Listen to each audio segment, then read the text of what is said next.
I'm Captain Hoff, CEO of Founderspace, the leading global startup accelerator. I'm also author of the award-winning books, Make Elephants Fly, Surviving a Startup, and The 5 Forces. Biohackers.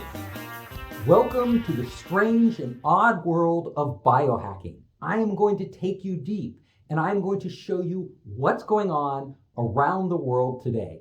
Most people don't realize it, but there is a vibrant subculture for biohacking. People who want to go out and experiment with biology. And there are communities of these biohackers sprouting up online and all over the world in universities, dorm rooms, garages, laboratories, getting together to run these experiments. How many biohackers are there?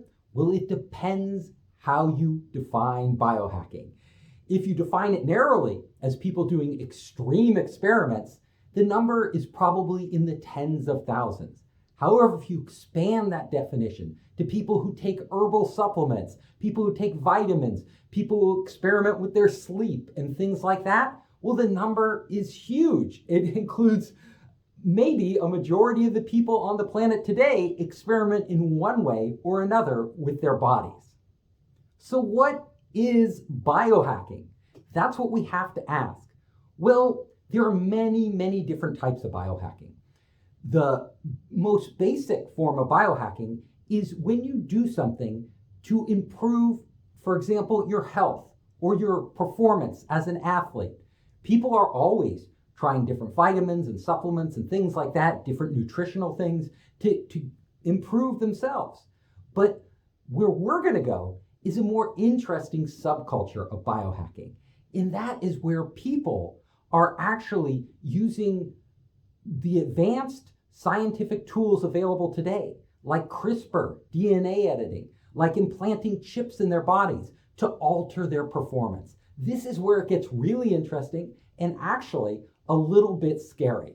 But we shouldn't be too afraid of biohacking because biohacking has been around, I believe, since human beings started experimenting with what they ate. When they would find berries in the forest, they would experiment and see if those berries made them feel better, if they made them feel dizzy, if they were poisonous, in different herbs. This has been going on forever, and it's continuing today. The big difference now is that we have a lot more technology to play with. And with that technology comes dangers and responsibilities. Pacemakers. Most of us are familiar with the idea of pacemakers. Now, pacemakers, if you think about it, is a pretty extreme form of biohacking. We're actually taking electronics and implanting them in our bodies to control one of our most vital organs, our heart. Pacemakers can help people and save lives when they have irregular heartbeats that could lead to a heart attack. Now, what pacemakers do is they can smooth out the heartbeats. They can change the rhythm. They can slow it down. They can speed it up. They can control different parts of the heart. It's amazing technology. And today, hundreds of thousands of people every year get pacemakers, and millions of people already have them implanted. So this is a pretty common practice. Yet, it is biohacking. It is fundamentally changing our biology, putting electronics, our most advanced technology, to use actually in our organs. And honestly, this is just the beginning. But what separates this from what we call biohacking is the type of people that do it. When you get a pacemaker, you usually go to a hospital and you have a professional surgeon make the implant. Well, the type of biohacking that we're going to be discussing is where people don't do the standard thing. They don't go to professionals. They don't take proven science. They take it into their own hands to hack themselves. And that's what I refer to, and that's what people call these biohacking communities. Deep brain implants. This is another form of biohacking that is still done by the medical establishment, but it's a little more extreme and a little more experimental than a pacemaker. First of all, for a deep brain implant, you actually have to have holes drilled in your skull and electrodes implanted into your brain. Now, for most people, that's a scary thought, but they have found that deep brain implants can actually yield a number of benefits. First of all, they have used deep brain implants successfully to treat tremors when people are shaking in Parkinson's disease.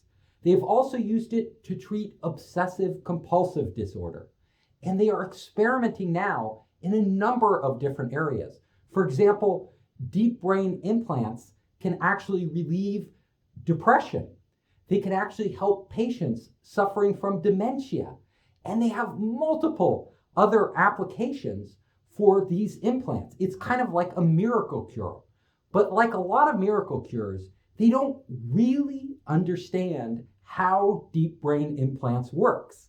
And that is because we don't really understand how our brains work. Our brains are a mystery, even to neuroscientists. We are just beginning to understand this.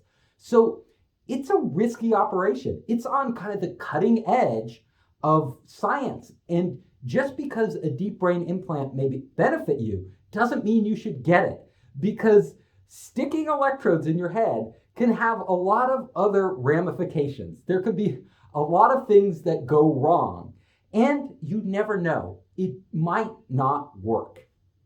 RFID and NFC chips.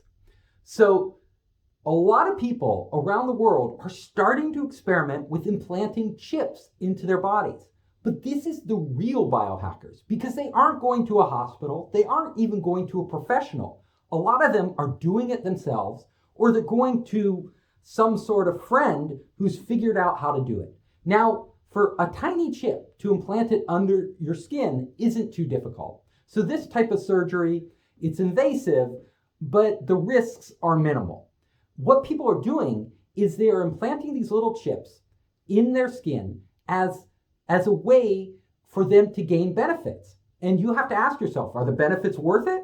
Well, here are some of the benefits that you can do if you have an RFID or NFC chip implanted in you. Number one, in Scandinavia, people are using these to get on subways. So the subway system is set up so that if you have a little chip implanted in you, you can actually get on the subway.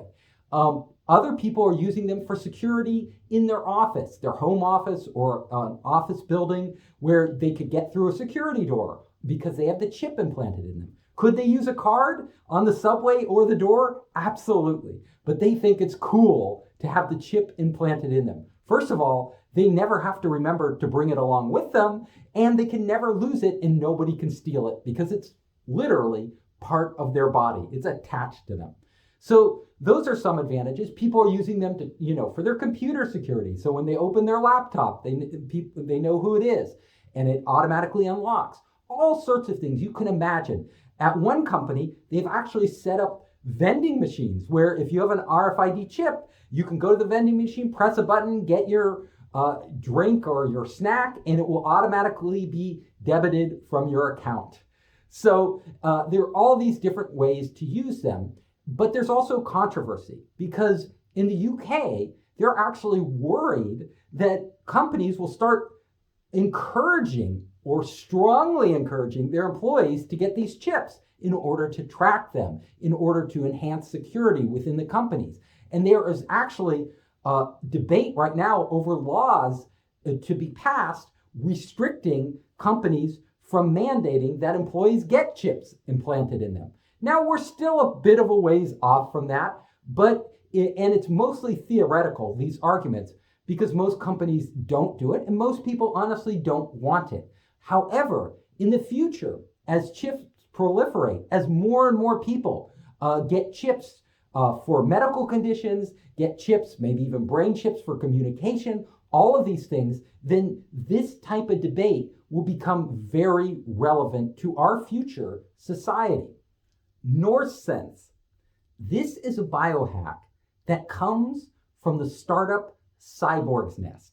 They have actually invented a little device that you can anchor into your chest, and whenever you turn to face the direction north, it vibrates. So in essence, you have a body compass. So all the time as you maneuver, as you walk through a forest or walk down a city street and round a corner, you get a sense for where true north actually is. Now, it's kind of a cool idea. What it does is it turns people into birds or other creatures, other animals that actually have this sort of compass built into their bodies. So there are many animals that actually have a sense and guide themselves with an internal compass. And this allows human beings to simulate that experience. So is it practical? Well, not really, since all of us have GPS on our phone. We could just use our phone to get anywhere. We don't really need it. But it's a very interesting experiment. Now, there are some complications here because the body could reject the implant and people may have to take it out. And there are other complications because to actually implant this sensor into your chest, the anchors for it is a surgical procedure and it could become infected. Other things could go wrong. But this hasn't stopped Cyborg's Nest. They are actually very passionate about this product and they are shipping hundreds of these units every year to customers around the world, these biohackers who want to experiment on themselves. Magnetic fingers. This is one of the most popular biohacks out there. So what people will do is they will perform surgery on themselves or have a friend do it and actually cut a tiny slit in their fingers and stick in a little rare earth magnet and then sew it up. Why would they do this? Well, what it does, it allows them to sense magnetic fields. So as they walk around, wherever they have a magnet implanted, it begins to tingle. So they can actually feel the magnetic waves. You could approach, for example, a stereo speaker, and your fingers, if it's on, will start to tingle the closer you get. The same with a hard drive. You could wipe a hotel card clean, a magnetic card. You could erase it just with your fingers. You could do all sorts of little things. But the most important thing is, it's a different experience. It becomes like a sixth sense. So we have 5 senses that we rely on every day. They form our Umwelt, our experience of the world. Our eyes, our ears, our taste, our skin, our touch. These senses are what inform us about reality. But there's a lot of reality out there that we're just oblivious to. For example, magnetic fields. We don't even know if we're walking through a magnetic field. Walking near a generator or near a power line, we're just oblivious unless we see it, but we don't feel it. Now, with these magnets, you actually will feel the magnetic fields you pass through, creating a whole nother sensory experience, expanding our Umwelt, expanding our awareness of the world around us. And people have done this. A lot of them rave about it. They think it's so cool that it was definitely worth the minor surgery to get it done. However, you have to keep in mind that there are some downsides. Number one, these little magnets don't stay magnetized forever. They actually lose their magnetic charge over time. So after about 4 years, you need a replacement because the signal gets pretty weak and eventually dies off altogether. Another problem is that if you go into a hospital to get an MRI, you actually have to have your magnets removed. They won't perform the MRI, with your magnet implanted in your body because it causes interference. So keep that in mind if you're going to go out and biohack yourself with magnets. Seismic sensors. Moon Ribas is an artist from Catalan, and she's an avant-garde artist. And as part of her art, she has actually biohacked herself. In her case, she implanted sensors, seismic sensors that can sense earthquakes around the world in her feet. So as she performs these dances, these artistic dances, she can dance to the beat of the earth actually shaking. That's what she does. And she even takes these seismic signals and translates them into sound so that she can, with her partners, can create music that reflects the earthquakes taking place around the world. So, and our audience can hear this and get a sense for it, but they can't do what she does, which she actually feels those vibrations coursing through her legs as she moves her legs, and they inform her art, they inform her dance. Now, she is very passionate about this. She has even hooked up those seismic sensors to replicate earthquakes on the moon, so she can dance according to the moon's seismic vibrations. Now, she's passionate. She's so passionate about cyborg art that she is one of the founders of the Cyborg Foundation, which actually goes out there to defend cyborg rights and promote people who want to become cyborgs. She feels that we have an opportunity right now to become sensoronauts, like astronauts of sense, where we create new sensory experiences as we embed technology into our body that allows us to perceive things we currently are unable to perceive. Feeling color. What if you could feel color? Not just see it, but actually feel it. Neil Harbinson has achieved this by attaching an insect-like antenna to his skull. He uses this antenna to actually sense what different colors are. So the antenna translates the color it is pointed at into vibrations. So under his hair, there is a strap that actually vibrates at different frequencies depending on the color he looks at. Purple, blue, red, yellow, each vibrate his skull at different frequencies. So as he walks around the world, through a forest, looks at a flower, a red flower, that color starts to translate into sensations that his body feels.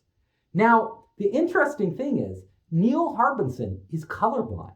So a lot of these colors look just like different shades of gray. And he couldn't experience it like you or I would, who aren't colorblind. So he really wanted to get a sense for what these colors are. And that is what prompted him to take this leap.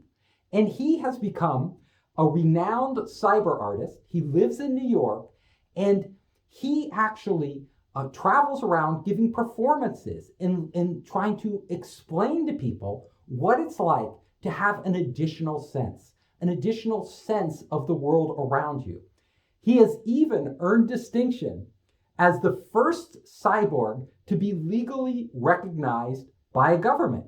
He actually has his passport from the UK with the picture taken with the antenna. He insisted on this. He said, I am a cyborg and I will not remove my antenna.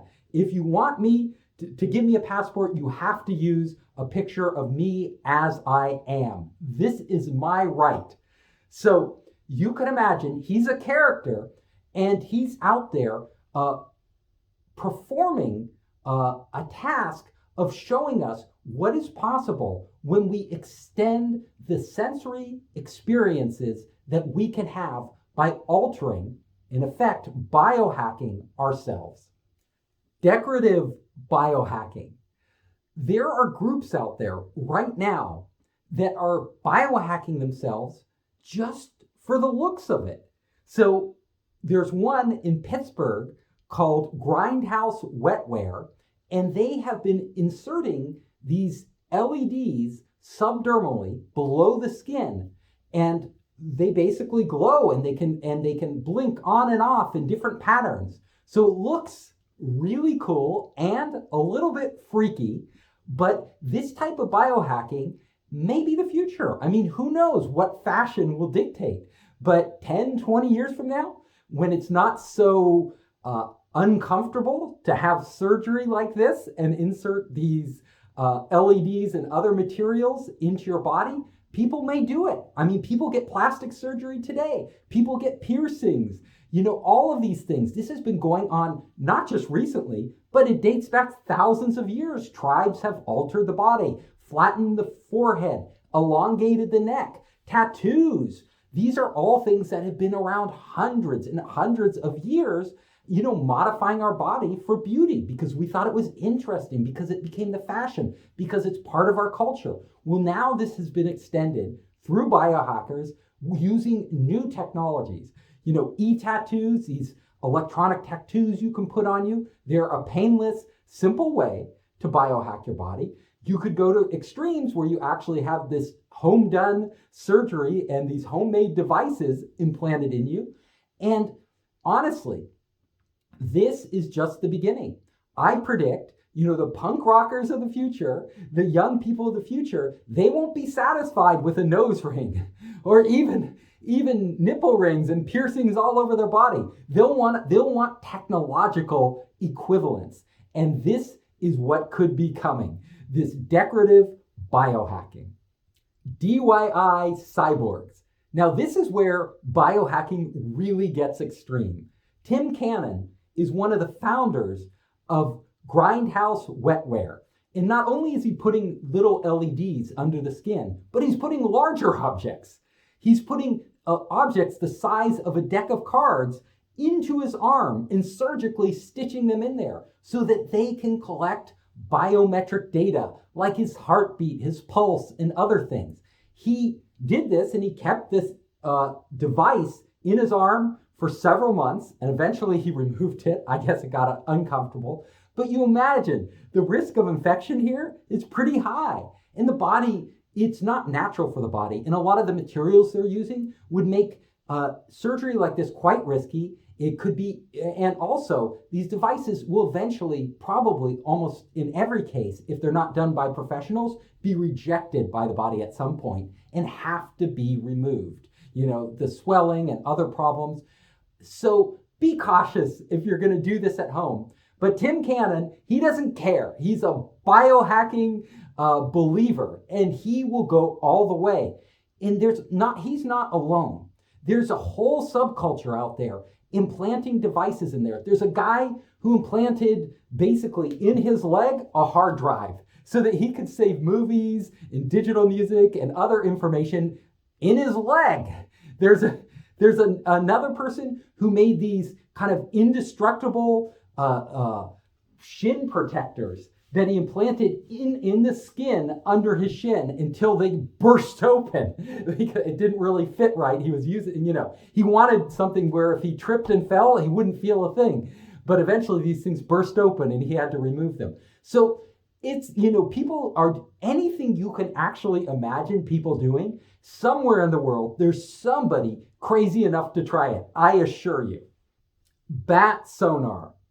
Richard Lee is another one of these extreme biohackers who really is fearless when it comes to this stuff.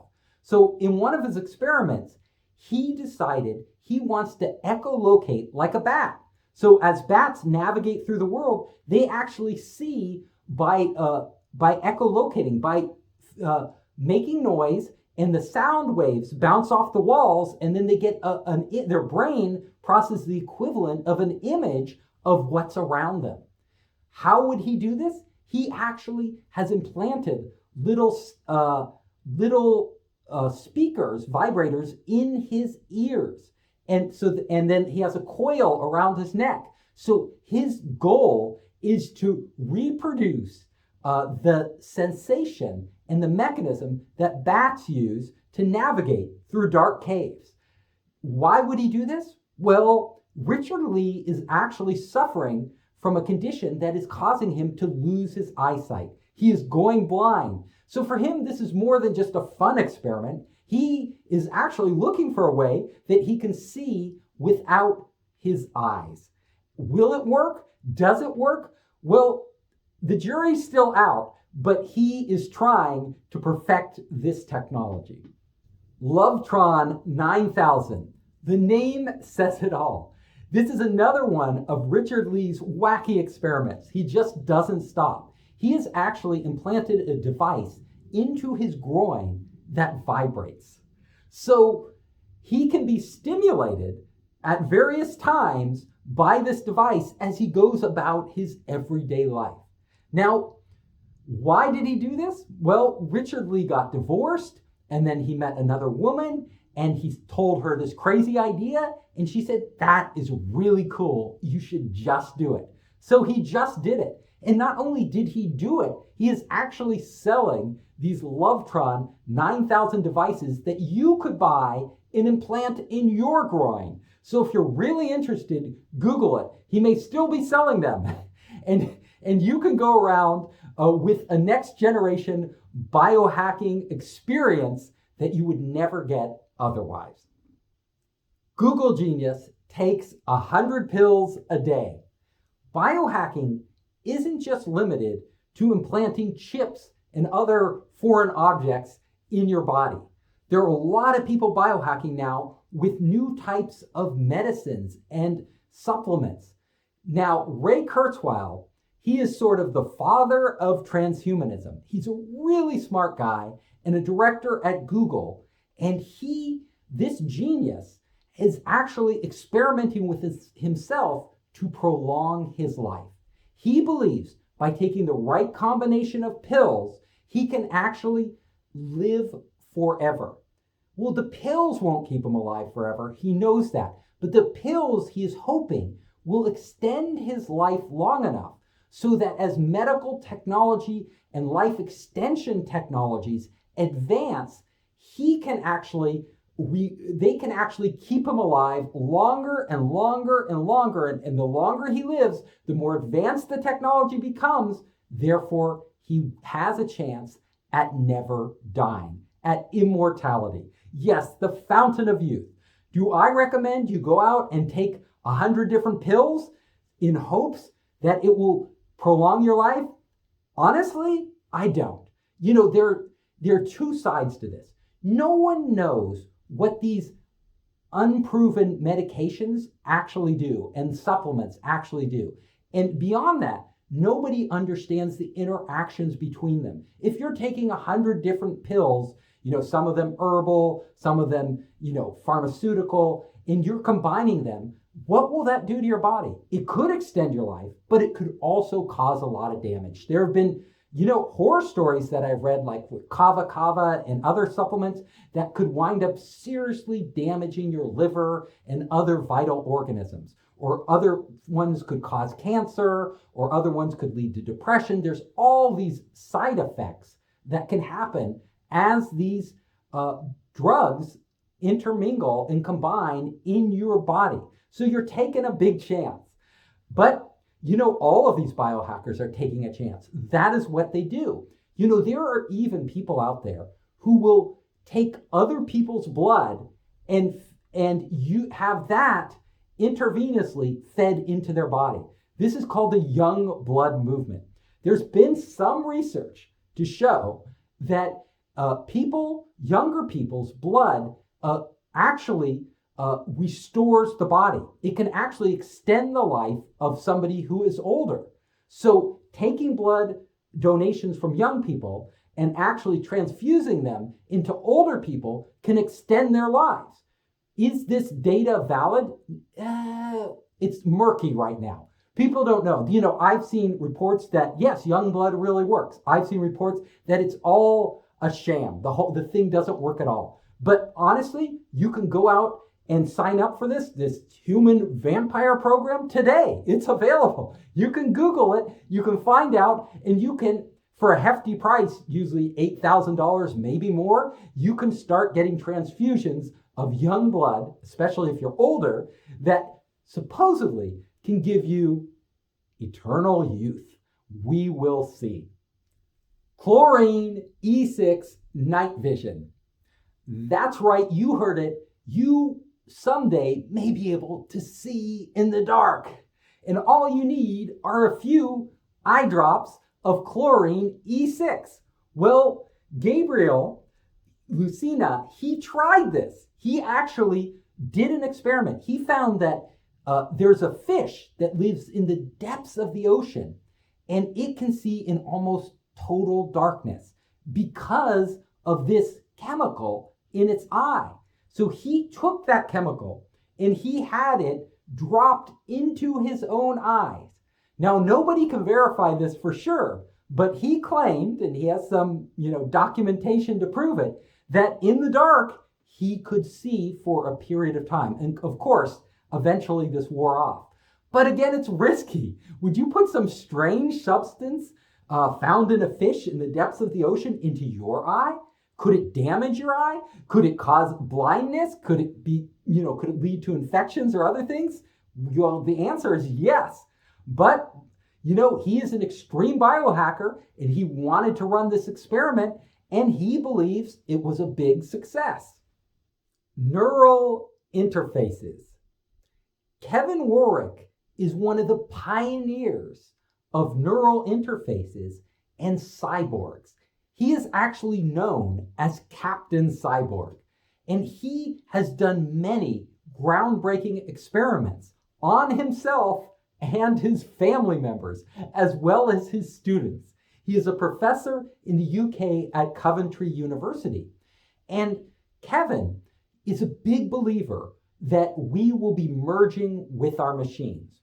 In one of his early experiments, he actually created a wristband that would intercept the signals from his brain to his hand, the movements of his hand. And what he did is he flew all the way to New York, connected this device up to the internet, and then back in England, when he moved his hand, a robotic hand mimicked his movements. And that robotic hand also had sensors. And as it touched things, he could actually take those pulses, put them back into his hand, and actually feel them as if he was touching them. This was the first time this type of experiment had been done. And it really showed that we can combine ourselves with robots even over great distances and actually share sensory information. Now, Kevin Warwick didn't stop there. He went on and convinced his wife to have a chip implanted in her arm.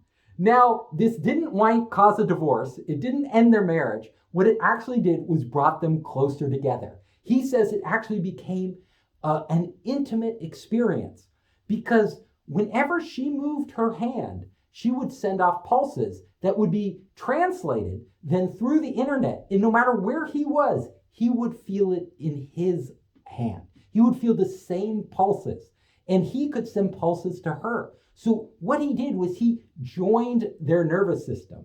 They basically linked nervous systems so that at all times they were getting a sense of feeling for what the other was feeling and doing. So that's kind of freaky. And Kevin's students, they love him because he is always open to new ideas and allowing them to experiment. But a lot of times it's hard because universities are pretty conservative institutions. And he had, to get these surgeries done, the best people often to do these surgeries are not really licensed. They are like the same type of body artists that do piercings and other things. And, he had to go to the board at the university and ask them, can I have this piercing body artist with this strange name work on our students, modify their bodies? Their natural reaction was no. This could open up huge lawsuits. But somehow Kevin manages to get it passed. He manages to get them to agree. His students have been doing amazing things. Like one of them wanted to have a sense for how far away he was from objects. So the distance between himself and different objects. And as he closed that gap, as he got closer to an object, he could actually feel, without seeing anything, feel the distance contracting, feel himself getting closer through vibrations in his fingers. This, he got permission to actually install these special magnets and sensors in his hands and was able to conduct that experiment and many, many others. So if you would rather become a biohacker in an academic environment, I highly recommend you go to Kevin. He's a great guy, super nice. He just endorsed my new book, the 5 forces, which includes all this crazy stuff. And I'm sure if you are studious enough and passionate enough, you can get in his program. Eye camera. How would you like to have a camera in your eye recording everything you see as your eye would see it? Well, Rob Spence decided to do this. Why? Well, first of all, he's blind in one eye. Second, he's a filmmaker. So what he wanted to do was create a film about cyborgs made by a cyborg. So he turned himself into a cyborg. Now, this little camera implanted in his eye, it doesn't connect to his optic nerve. So it doesn't send the signal to his brain like other bionic eyes. But honestly, there are bionic eyes out there now. They are actually developing bionic eyes that connect to your optic nerve and can actually replace your eyeball. And the fidelity of the images is getting higher and higher resolution. So soon you can have pretty clear images fed directly into your brain. But that's not what Rob Spence is doing. He doesn't have the money to do that. He is a biohacker and he's doing it himself. So he has used this camera eye to actually shoot his documentary about cyborgs and using basically his body as the camera. How cool is that? Subdermal implants. These are radical body modifications. And they are being done in this subculture that has blossomed here in the United States and in other countries. So people aren't satisfied with tattoos or piercings. They want to go all the way. They want to transform themselves into characters from Lord of the Rings or Star Wars Cantina. They want horns sprouting from their head. They want a heart-shaped heart implanted in their chest. They want little bumps running all the way up their arms so they look like some alien creature. It is freaky and also kind of cool.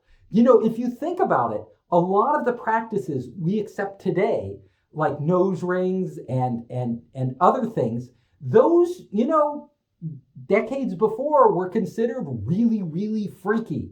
But today they're kind of considered, oh, you got a nose ring. Oh, you got a belly button piercing. Oh, you know, people are piercing everything these days. And people are getting tattoos like crazy. And, you know, their entire body's covered with tattoos. So is this what's next? Well, it's one thing to get a tattoo or a piercing. It's another thing to get a body modification. I mean, where do you go to get it? You have to go to a body modification artist. And are these artists licensed? Have they had any formal training? Usually the answer is no. They're definitely not licensed. Nobody licensed them. And formal training is pretty rare. There isn't really a school that teaches this because it's not licensed, because it is illegal. It is essentially a gray area. You know, the authorities, for the most part, unless there's a big complaint, they aren't cracking down on it. But you have to be careful. Because if you get one of these modifications, it can lead to a lot of complications. First of all, if it's not an entirely sterile environment, it can become infected. Secondly, the body can reject certain materials. Third, a lot of them are using household implements to conduct these surgeries, like butter knives and things like that, not professional surgical instruments. So why don't you just go to a plastic surgeon? You know, plastic surgeons do more advanced operations than this all the time, every day. Well, the American Medical Association has actually said that plastic surgeons can only do operations that, quote unquote, society considers normal. Anything that deviates from normal is illegal. They'll lose their license if they do it. So if you go to a plastic surgeon, even if they wanted to do it, they probably won't risk it because it's too big a risk. They don't want to lose their license. So in a way, if you want one of these radical body modifications, if you want to look like an orc, or you want to look like a lizard man, or some weird alien, you must go underground. And you must seek out one of these body modification artists. All I can say is do your homework, check your references, and be prepared to live with whatever happens after you get it done. Nootropics, smart drugs. These are all the rage right now in Silicon Valley. You know, everyone here, all the techies, they want to work all the time. They're so competitive. They're building the next unicorns.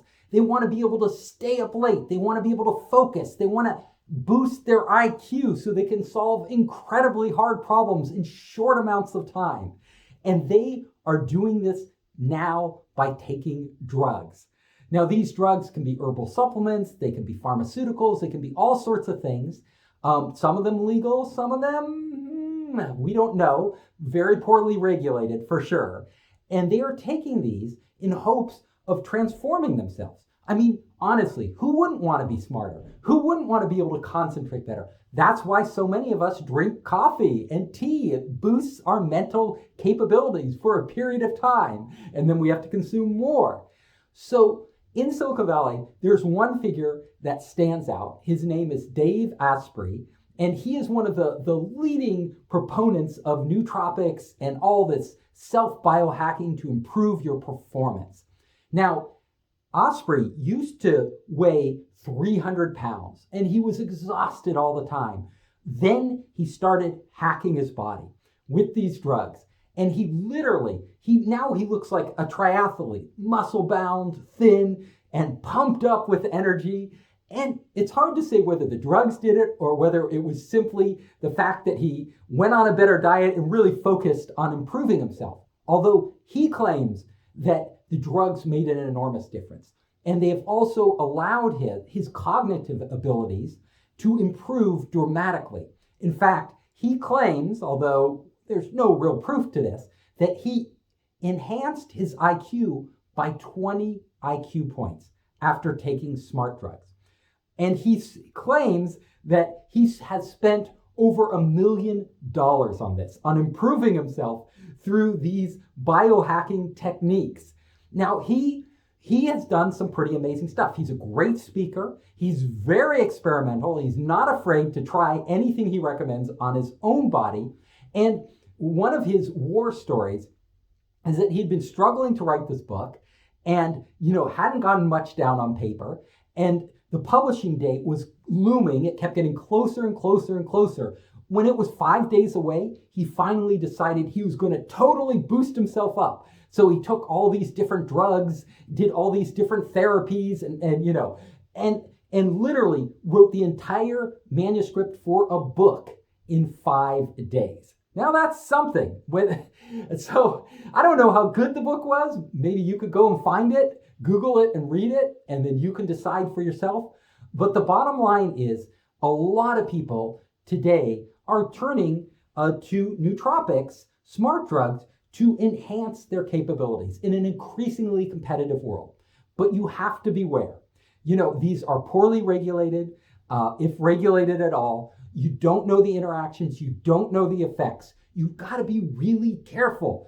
A lot of people, a lot of scientists who've looked into this deeply say, you can't discount the placebo effect. If you take a drug believing it will boost your energy, believing it'll make you concentrate better, believing it'll make you smarter, increase your IQ, then a lot of times you will feel like that's happening. And it's called the placebo effect. Basically, your mind gets stimulated and actually that has an effect on your body and on your performance. So you have to be able to separate the placebo effect from what's really happening, and you can only do that in controlled trials.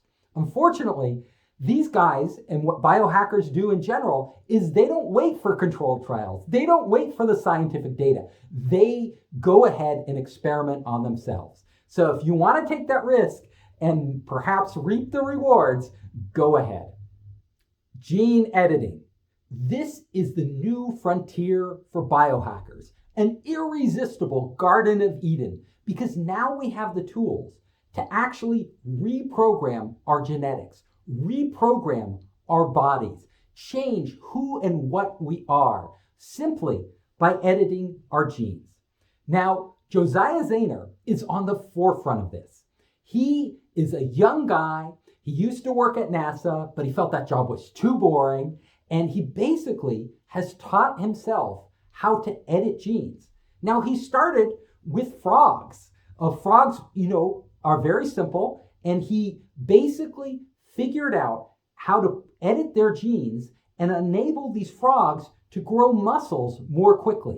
Now, all of us would love to grow muscles more quickly without having to put all those hours into the gym. And Josiah Zayner, he proved he could do this in frogs, and he started making little kits where people could inject their frogs, and the frogs would wind up as little Arnold Schwarzenegger frogs. Not quite that dramatic, but apparently they could gain muscle mass faster. Well, he took it to the next level. He actually took this knowledge, and then he took gene editing and he injected it into himself so that it would edit his own genes and potentially make himself into a superhuman. There was no medical proof for this. There had been no real data on what would happen if he did this. And the dangers are enormous. Like if you are editing your own genes, you simply don't know what's going to happen. But Josiah Zayner, he believes, and this is his firm belief, he is a political activist. He actually believes very strongly that we, the small guys, shouldn't wait for the big pharmaceutical companies to sell us gene editing technologies. We should take it into our own hands. And there's some examples of this.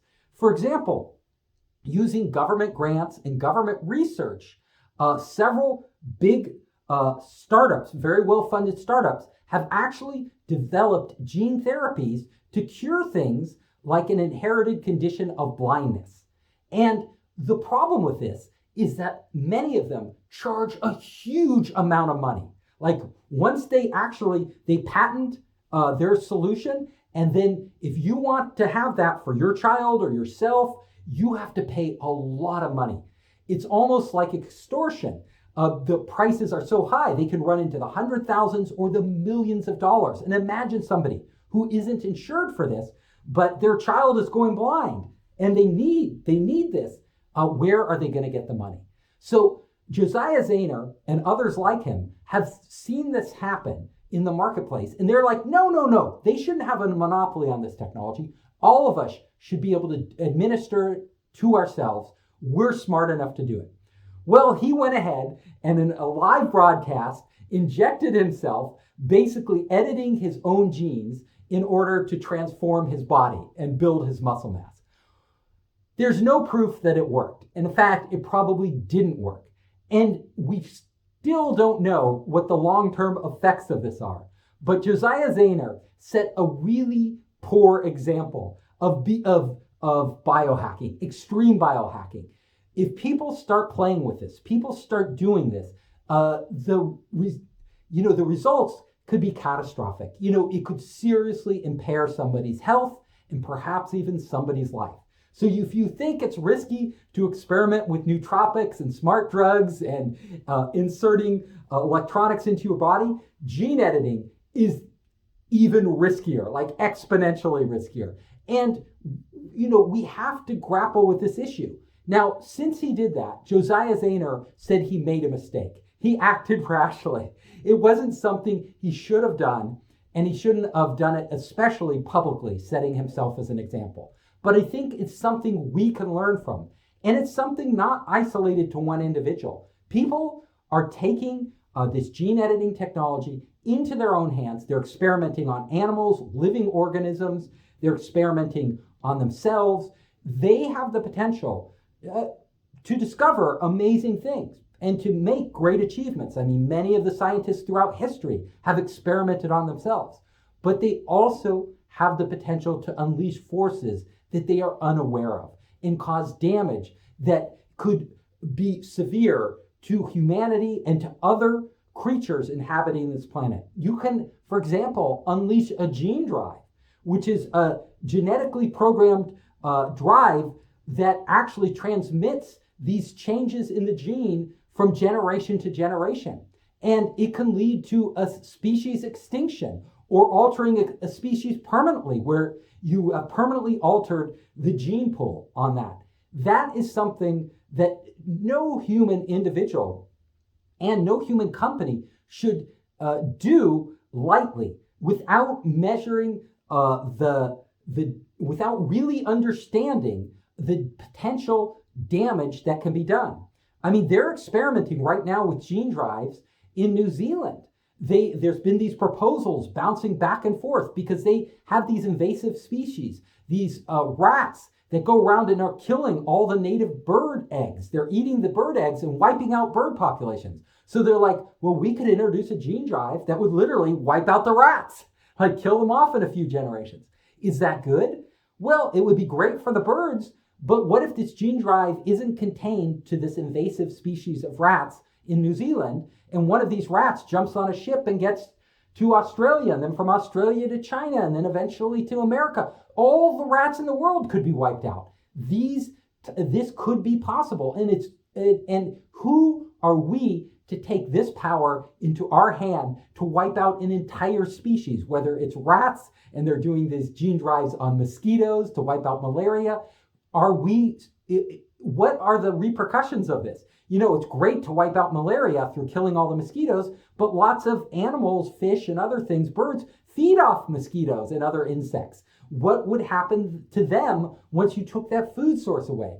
So it's a very complicated issue, but with biohackers, they're experimenting on the human race.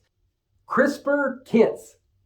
That is right. You can buy your own gene editing kit for $99 on the web. It's that cheap today. And in your house, you can start to edit genes, create new organisms, modify existing organisms. This is kind of cool. It's kind of amazing. You know, the cost is so low, the barrier to entry is so low that almost anybody can do it. And there's no license for this. You don't need a license. You can just go out and do it. And people are doing it. However, you have to understand that this technology is dangerous, like in the wrong hands, and in the hands of people who really don't know what they're doing and don't know the implications. Yet it has become so cheap and so readily available. What will this mean for our future? The future of humanity? Think about it. What if a terrorist gets a hold of these, reads some basic biology books and information on the web, and starts to understand how to unleash, new viral vectors into the world that modify humans' genes, kill people, cause disease, wreak havoc? What would this do? Well, so far, so good. Nothing bad has happened. And honestly, the biohacking communities around the world, they're, for the most part, very ethical. And they're really focused, mostly on, some of them are just hobbyists doing it as a hobby. Other people are doing it, self-experimentation for their own benefit and for their own curiosity, because they're curious and they want to see what will happen. And some of them have dreams of making history, discovering something great. So we haven't seen terrorist cells emerge using this technology. But that doesn't mean it won't happen, because the cost is so low and the information, the knowledge is out there, freely available on the internet. You don't need to go and get a PhD to start doing this. If you're smart, you can figure it out in your garage or your basement and set up a little lab and start creating strange plants and animals and doing all sorts of experiments, even on yourself and your family members. And I am sure there are people doing this today. So it's something that as a society, we need to grapple with. What do we do about the proliferation of low-cost technology that literally allows us to alter the course of life on this planet? Dangers and ethics. With the explosion of experimentation, of creativity, of knowledge on the internet and around the world, biohacking is really taking off. But with it comes risks, and with it comes ethical concerns that we as a society need to deal with. Now is the time. This really, what we've seen, the vanguard of biohackers that are out there now doing self-experimentation and experimenting on plants and animals and other things. We need to ask, should they be regulated? Is it a good thing or a bad thing? What are the ethical standards we should hold them to? Because honestly, they aren't just playing with themselves. They are playing with humanity. They are playing with all of us can be affected by the changes they unleash. Whether it's new viruses, new modified bacteria, modifying, doing gene drives that modify plant and animal species, modifying human beings. These all have implications, serious implications. So it's time for us as a society to put this on the table. Now, we don't want to stifle innovation, and we don't want to curb civil liberties. We want people to be free to go out and experiment and do stuff. Many of the greatest discoveries in the world were made by amateur scientists. They weren't from the big established universities. They didn't have medical degrees or PhDs. A lot of them were just really, really interested, like the biohackers today. So, do we allow them to do whatever they want? Or do we put some limits on them? And do we hold them to ethical standards? And how do we enforce these? Who reviews them? What bodies do we put in place? And it's not restricted to any one country or any one geography. People can unleash something around the world, halfway around the world, and it can spread quickly and affect all of us. So the world itself needs to open up this dialogue. And we need to decide where we're going and what we're doing and what should be done and what shouldn't be done. But honestly, even if we restrict people and even if we restrict companies, certain governments will do what they want. So this is coming, and it's something for all of us to think about. The future of humans.